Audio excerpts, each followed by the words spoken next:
Шейх Ибн Атаилlah Ас-Сакандри былай айтады: кімде кім Алланың сүйген құлы болуды қаласа, құлдардың ақысынан таза болсын дейді да. Ал сіз қашан құлдардың ақынан таза боласың? Сауда бабын үйренсең, тоқтай. Және соған амал қылсан, әлбетте. Адамның тіршілігі барлығы сауда.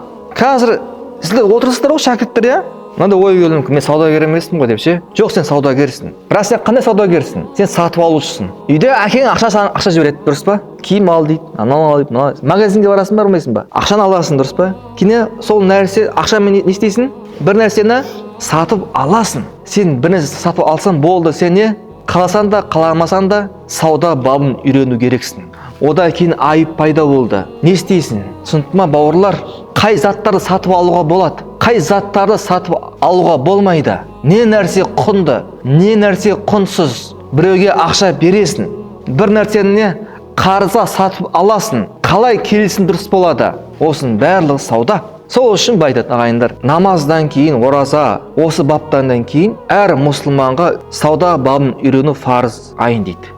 Кейбір ғалымдар деді, никах бабын үйрену керек дейді. Бірақ ғалымдардың көпшілігі былай айтады, никах бабына алдын дейді, сауда бабын үйрену керек дейді. Ол әр қайсысына маңызды тақырып. Сен жұмыс істейсің, сен күн көресің ғой сен. Сен біреудің қол астында жұмыс істейсің. Былай айтқанда, сауда болмаса өмір болмайды, бауырлар.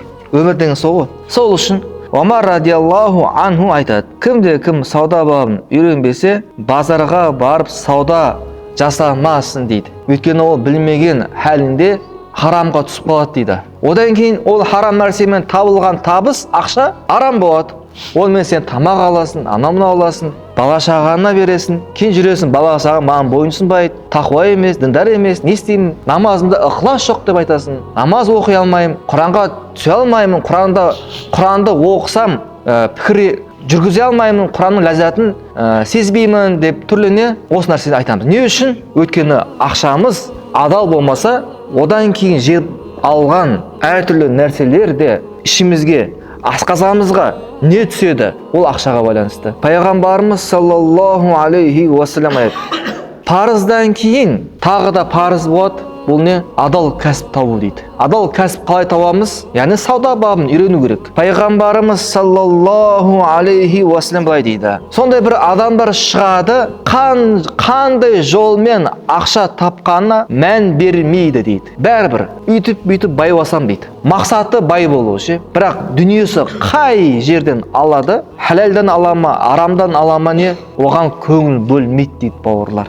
Сол үшін құрметті жамағат, осы дәріске қатысып мән берейік. Әрбір нәрсеге ұқыпты қарайық.